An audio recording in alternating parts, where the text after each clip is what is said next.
Hello बच्चों, आप सभी का स्वागत है आपके अपने YouTube channel study with Arpita ma'am में। आज की क्लास में हम देखेंगे यूपी एनएमएस एग्जाम 2026-27। आज प्रैक्टिस सेट नंबर हम 6 देखेंगे। हमने टोटल 5 प्रैक्टिस सेट कंप्लीट कर लिए और हम आपको बता दें कि इसकी प्लेलिस्ट भी बनी है। अगर आपने नहीं देखा तो जरूर देख लीजिए। आज हम यहाँ विज्ञान के प्रश्न करवाएंगे। विज्ञान के कितने प्रश्न करवाने वाले तो कहेंगे 20 प्रश्न करवाएंगे, ठीक है। और बात करेंगे सामाजिक विज्ञान के हम यहाँ कितने प्रश्न करवाएंगे तो सामाजिक विज्ञान के भी हम यहाँ पर 20 प्रश्न करवाएंगे। तो टोटल इस क्लास में कितने प्रश्न हो जाएंगे 40। और एक प्रश्न हम विज्ञान से पूछेंगे, ठीक है, और एक सामाजिक विज्ञान से। जो बच्चे सही आंसर करेंगे उनका हम प्रैक्टिस सेट साथ में क्या करेंगे, नाम लेंगे, उनका नाम लेंगे। तो सभी लोग कमेंट में आंसर जरूर कर दीजिएगा। तो सभी लोग जुड़ जाइए। चलिए देखते हैं आज की क्लास का पहला प्रश्न क्या हो जाएगा। पहला प्रश्न, यानी कि आपको पता ही है कि जो एनएमएस एग्जाम वो कक्षा 6, 7 और 8 से ही जो है पूछा जाता है। यानी कि आपको कक्षा 6, 7, 8 क्लास की बुकें पढ़नी पड़ेंगी। इस पे भी हम एक क्लास लेकर आएंगे कि सिलेबस इसका क्या है, फॉर्म कब तक आएंगे, ठीक है, ये सारी क्लासें आएंगे। तब तक हम प्रैक्टिस सेट देखेंगे 6 नंबर। पहला प्रश्न क्या हो जाएगा कि निम्नलिखित में से कौन सा एंजाइम अमाशय में पाया जाता है जो प्रोटीन का पाचन करता है। तो पहले का करेक्ट आंसर हो जाएगा ऑप्शन बी, पेप्सिन। क्या हो जाएगा, option B correct answer, option B pepsin हो जाएगा। देखेंगे प्रश्न नंबर 2 कि प्रकाश वर्ष निम्नलिखित में से किसका मात्रक है। तो क्या कहेंगे, खगोलीय दूरी का। कभी कभी केवल दूरी लिखा हुआ आ जाएगा तो दूरी भी मान लेंगे। अगर खगोलीय दूरी लिखा है तो ये ज्यादा सही है। तो करेक्ट आंसर ऑप्शन सी हो जाएगा। अगला प्रश्न, कृत्रिम रेशम के नाम से किसे जाना जाता है। बताइए, कृत्रिम रेशम के नाम से हम किसे जानते हैं। तो क्या करेक्ट आंसर क्या हो जाएगा, ऑप्शन ए रेयान। रेयान को हम कृत्रिम रेशम जानते हैं, रेशा तो नहीं। देखिए ऑप्शन में चारों ही रेशे हैं, ठीक है, और चारों ही कृत्रिम रेशे हैं, लेकिन हम यहाँ रेशम की बात कर रहे हैं, इसलिए करेक्ट आंसर ऑप्शन ए हो जाएगा। अगला प्रश्न, जंग लगने के लिए किन 2 तत्वों की उपस्थिति अनिवार्य है। जंग लगने के लिए बताएंगे तो चौथे का आंसर क्या हो जाएगा, ऑप्शन बी ऑक्सीजन और नमी। क्या होना चाहिए, ऑक्सीजन और नमी होनी चाहिए। अगला प्रश्न, सिरके में कौन सा अम्ल पाया जाता है। सिरके में कौन सा अम्ल पाया जाता है तो कहेंगे एसिटिक अम्ल। कौन सा अम्ल, तो एसिटिक अम्ल पाया जाता है। करेक्ट आंसर ऑप्शन सी हो जाएगा। 6 नंबर प्रश्न क्या है कि शुष्क बर्फ यानी ड्राई आइस वास्तव में क्या है। बताएंगे शुष्क बर्फ क्या है। तो छठे प्रश्न का करेक्ट आंसर क्या हो जाएगा, ऑप्शन बी ठोस कार्बन डाइऑक्साइड। यहाँ बी ऑप्शन करेक्ट आंसर हो जाएगा। अगला प्रश्न, इंद्रधनुष में प्रकाश के 7 रंगों में विभाजित होने की घटना को क्या कहते हैं। इंद्रधनुष में प्रकाश के 7 रंगों में विभाजित होने की घटना को क्या कहते हैं। आंसर क्या हो जाएगा तो कहेंगे ऑप्शन सी वर्ण विक्षेपण हो जाएगा। यहाँ करेक्ट आंसर 7वें प्रश्न का ऑप्शन सी हो जाएगा। देखेंगे प्रश्न नंबर 8 को कि मनुष्य के कान के लिए श्रव्य, जो मनुष्य ध्वनि सुन सकते हैं उन्हें हम श्रव्य ध्वनि कहते हैं, ठीक है। तो आपको बताना है कि आवृत्ति सीमा कितनी होती है, यानी कि मनुष्य के कान के लिए श्रव्य ध्वनि की आवृत्ति सीमा कितनी होगी, कहां से कहां तक होगी। तो 8वें प्रश्न का करेक्ट आंसर क्या हो जाएगा, ऑप्शन बी हो जाएगा 20 से लेकर 20,000 हर्ट्ज तक होगा। और हर्ट्ज का संकेत क्या है, एच और जेड हो जाएगा। ये बात भी आपको याद रखनी है। करेक्ट आंसर ऑप्शन बी हो जाएगा। अगला प्रश्न देखेंगे, प्रश्न नंबर क्या है 9 कि पेंसिल में प्रयुक्त होने वाले लेड वास्तव में क्या होता है। जो पेंसिल की नोक होती है, पेंसिल की जो लीड होती है वो किससे बना होता है, आपको ये बताना है। तो क्या करेक्ट आंसर हो जाएगा 9वें प्रश्न का, तो कहेंगे ऑप्शन बी ग्रेफाइट से बना होता है। जिससे आप पेंसिल में जो नोक रहती है वो किसकी बनी होती है, तो ग्रेफाइट की बनी होती है। करेक्ट आंसर ऑप्शन बी हो जाएगा। 10 नंबर प्रश्न क्या है कि धातु की शुद्धता या तैरने की नियम की खोज किसने की थी। तो करेक्ट आंसर क्या हो जाएगा 10वें का, तो कहेंगे ऑप्शन बी आर्किमिडीज ने किया था। किसने किया था, आर्किमिडीज ने किया था। चलिए देखेंगे 11 नंबर प्रश्न को कि कोशिका में प्रोटीन संश्लेषण कहाँ होता है। बताएंगे कोशिका में प्रोटीन संश्लेषण कहाँ होता है। तो 11वें का करेक्ट आंसर बी हो जाएगा, कहेंगे राइबोसोम में। अगला प्रश्न, प्रश्न नंबर 12 क्या है कि एल्युमिनियम धातु का मुख्य अयस्क कौन सा है। बताएंगे एल्युमिनियम का जो है मुख्य अयस्क बताना है। तो 12वें का करेक्ट आंसर क्या हो जाएगा, बॉक्साइट हो जाएगा। बी ऑप्शन यहाँ पर करेक्ट हो जाएगा। अगला प्रश्न कि किस हार्मोन को लड़ो या उड़ो हार्मोन कहा जाता है। लड़ो या उड़ो हार्मोन किस हार्मोन को कहेंगे? तो 13 का करेक्ट आंसर ऑप्शन सी हो जाएगा, एड्रीनेलिन।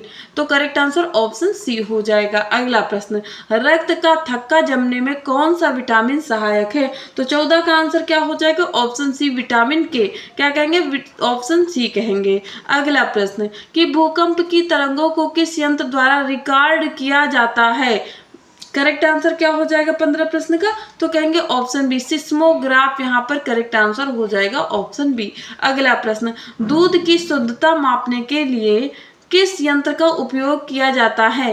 तो कहेंगे लैक्टोमीटर। किसके, कौन सा मीटर? तो लैक्टोमीटर। तो करेक्ट आंसर क्या हो जाएगा? लैक्टो। और लैक्टो करके आपको कुछ भी मिले, लैक्टोबैसिलस मिले या लैक्टोमीटर मिले, तो आप समझ जाइए कि ये कहीं ना कहीं दूध दही से संबंधित है। अगला प्रश्न, 17 नंबर प्रश्न क्या है कि बायोगैस या गोबर गैस का मुख्य घटक क्या है? तो 17 का करेक्ट आंसर ऑप्शन ए हो जाएगा। तो कहेंगे मीथेन। क्या हो जाएगा? Methane correct answer, option A. प्रश्न नंबर 18 क्या है कि मशरूम निम्नलिखित में से क्या है? मशरूम निम्नलिखित में से क्या हो जाएगा? तो 18 का करेक्ट आंसर ऑप्शन बी, कवक है। मशरूम एक प्रकार का क्या है? कवक है। बी ऑप्शन करेक्ट हो जाएगा। अगला प्रश्न देखेंगे, प्रश्न नंबर क्या हो जाएगा 19, कि बिजली के फ्यूज तार का किस विशेषता से युक्त होना चाहिए? जो बिजली के फ्यूज का तार होता है वो किस विशेषता से युक्त होना चाहिए? तो करेक्ट आंसर क्या हो जाएगा 19 का? तो कहेंगे ऑप्शन बी, निम्न गलनांक। क्या होना चाहिए? ऑप्शन बी, निम्न गलनांक होना चाहिए। अगला प्रश्न 20 नंबर प्रश्न क्या है? 20 नंबर प्रश्न क्या है कि कोशिका की खोज, ये क्या लिखा है? आपको पता है क्या लिखा है? ये आपको पता है हिंदी की गिनती क्या होती है? ये बात पता है कि नहीं? चलिए हम बताते हैं।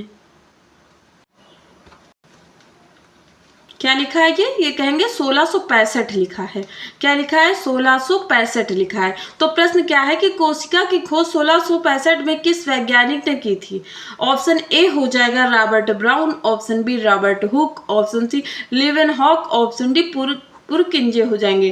तो जो भी करेक्ट आंसर होगा वो HW में आप सभी को कमेंट में आंसर करना है, जिसे हम प्रैक्टिस सेट 7 जब कंप्लीट करवाने आएंगे तो सबसे पहले आप सभी लोगों का नाम लेंगे, ठीक है, और अपने अपने नाम से ही कमेंट करना, ठीक है। तो चलिए देखते हैं आगे के प्रश्न। प्रश्न नंबर 21 से 40 तक हम प्रश्नों को देखेंगे सामाजिक विज्ञान के। क्या हो जाएंगे प्रश्न? यहाँ पर सामाजिक विज्ञान के प्रश्नों को हम देखेंगे। तो करेक्ट आंसर बताना है आपको कि भारत में मुगल साम्राज्य की स्थापना किसने की थी? तो कहेंगे बाबर ने की थी। किसने? बाबर ने। करेक्ट आंसर सी हो जाएगा। अगला प्रश्न 22 नंबर क्या है कि ग्रैंड ट्रंक रोड का निर्माण किस शासक ने करवाया था? तो 22वें का करेक्ट आंसर क्या हो जाएगा? कहें शेरशाह सूरी। क्या कहेंगे? Sher Shah Suri. Correct answer option C हो जाएगा। अगला प्रश्न, पानीपत का द्वितीय युद्ध कब होता? तो कहेंगे 1556 में, जैसा कि प्रश्न में है। अगर आपने कल की प्रैक्टिस सेट देखा है, प्रैक्टिस सेट 5, तो वहां भी हमने ये प्रश्न सीधे पूछा गया था, लेकिन आज तो ये प्रश्न की ही लाइन में है। तो किसके मध्य लड़ा गया है बताएंगे? पानीपत का दूसरा युद्ध किसके मध्य लड़ा गया था? 23वें का करेक्ट आंसर क्या हो जाएगा? ऑप्शन बी, अकबर और Hemu. Option B correct answer हो जाएगा। अगला प्रश्न, वास्को डी गामा किस वर्ष भारत कालीकट तट पर पहुंचा था? ये भी पूछ लिया जाता कि वास्को डी गामा भारत आया था, वो कहाँ पहुंचा था? तो कालीकट पहुंचा था। कालीकट में किस राज्य में है? तो कहेंगे केरल में है। अब बताना यहाँ क्या है? वर्ष बताना है। कब आता है बताएंगे। करेक्ट आंसर 24 का क्या हो जाएगा? तो कहेंगे 1498। बी ऑप्शन करेक्ट हो जाएगा। अगला प्रश्न कि प्लासी का युद्ध किस वर्ष लड़ा गया? 25 का आंसर क्या हो जाएगा? ऑप्शन ए हो जाएगा 1757। 26 नंबर प्रश्न क्या है कि भारतीय राष्ट्रीय कांग्रेस की स्थापना कब और कहाँ हुई थी? तो क्या कहेंगे? करेक्ट आंसर क्या हो जाएगा? Option A 1885 Mumbai. कहाँ पर हुई थी? तो मुंबई में हुई थी। कब हुई थी? तो 1885 में। ऑप्शन ए करेक्ट हो जाएगा। अगला प्रश्न, फॉरवर्ड ब्लॉक की स्थापना किसने की थी? तो कहेंगे सुभाष चंद्र बोस ने की थी। इनको हम नेताजी भी कहते हैं। तो बी ऑप्शन करेक्ट हो जाएगा। अगला प्रश्न क्या है? प्रश्न नंबर 28 देखेंगे कि भारत छोड़ो आंदोलन किस वर्ष शुरू हुआ था? तो 28 का करेक्ट आंसर ऑप्शन सी हो जाएगा 1942। ऑप्शन सी करेक्ट आंसर हो जाएगा। अगला प्रश्न, क्षेत्रफल की दृष्टि से उत्तर प्रदेश का भारत में कौन सा स्थान है? कौन सा क्षेत्रफल की दृष्टि से? अगर जनसंख्या की दृष्टि से पूछता तो पहला स्थान होता, लेकिन क्षेत्रफल की दृष्टि से चौथा स्थान है। करेक्ट आंसर ऑप्शन डी हो जाएगा। अगला प्रश्न 30 नंबर क्या है कि विश्व की सबसे लंबी नदी कौन सी है? तो कहेंगे नील नदी, बी ऑप्शन करेक्ट है। प्रश्न नंबर देखेंगे 31 को कि वायुदाब मापने के लिए किस यंत्र का प्रयोग किया जाता है? तो 31 का करेक्ट आंसर क्या हो जाएगा? तो कहेंगे option B, barometer correct answer हो जाएगा। अगला प्रश्न 32 नंबर प्रश्न क्या है कि निम्नलिखित में से कौन सी ठंडी महासागरीय जलधारा है? तो आपको ठंडी बताना, क्या बताना? ठंडी जलधारा बताना है। तो करेक्ट आंसर क्या हो जाएगा 32 का? तो कहेंगे ऑप्शन बी, लेब्राडोर जलधारा। क्या हो जाएगा? लेब्राडोर की जलधारा कैसी है? तो ठंडी है। बाकी तीनों याद रखिएगा, गल्फ स्ट्रीम, क्यूरेशियो जलधारा और ब्राजील जलधारा, ये सब गर्म जलधारा हैं। तो करेक्ट आंसर ऑप्शन बी हो जाएगा। अगला प्रश्न नंबर क्या देखेंगे 33। प्रश्न नंबर 33 क्या है कि कपास की खेती के लिए सबसे उपयुक्त मिट्टी कौन सी मानी जाती है? तो करेक्ट आंसर कहेंगे काली मिट्टी। क्या हो जाएगा? ऑप्शन सी हो जाएगा, ऑप्शन सी।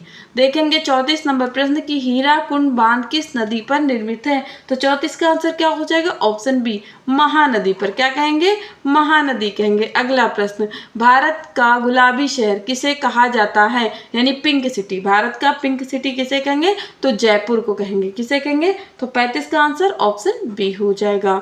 और जयपुर किसकी राजधानी है?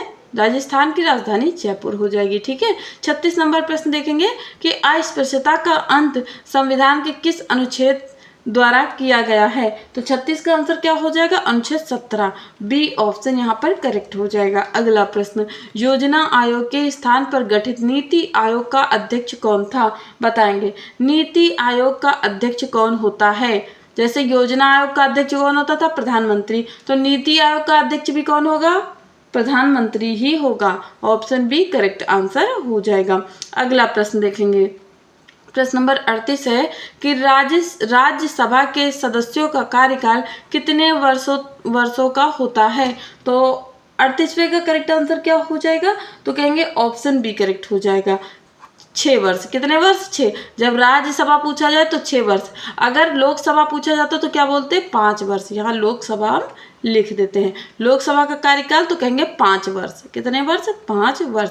लेकिन यहाँ पूछा क्या गया? राज्यसभा। तो करेक्ट आंसर ऑप्शन बी हो जाएगा। अगला प्रश्न देखेंगे। प्रश्न नंबर 39 क्या है कि संयुक्त राष्ट्र संघ का मुख्यालय कहाँ स्थित है? 39 का करेक्ट आंसर क्या हो जाएगा? ऑप्शन बी हो जाएगा, न्यूयॉर्क। क्या कहेंगे? ऑप्शन बी न्यूयॉर्क कहेंगे। प्रश्न नंबर 40 जो आपके लिए है HW। जैसे कि मैंने अभी साइंस में एक प्रश्न दिया था, वैसे ही अब हम सामाजिक विज्ञान यानी सोशल साइंस का भी एक प्रश्न आपके लिए। प्रश्न क्या है कि सूचना का अधिकार यानी RTI अधिनियम भारत में किस वर्ष लागू हुआ? तो option A 2001, option B 2005, option C 2010, option C 2014। तो करेक्ट आंसर सभी लोग को कमेंट बॉक्स में देना है और क्लास को सभी लोग लाइक कर दीजिए। अगर चैनल पर नए हैं तो सब्सक्राइब करना नहीं भूलिए। अगर जो बच्चा सही आंसर देगा उसका कल हम प्रैक्टिस सेट नंबर 7 में जरूर नाम लेंगे। तो सही आंसर देने की कोशिश करिए। साथ में ये बताइए कि आपके 40 में से कितने प्रश्न सही हुए, अपना स्कोर बताइए। और हम थोड़ा तेजी से चल रहे हैं क्योंकि आपको टाइम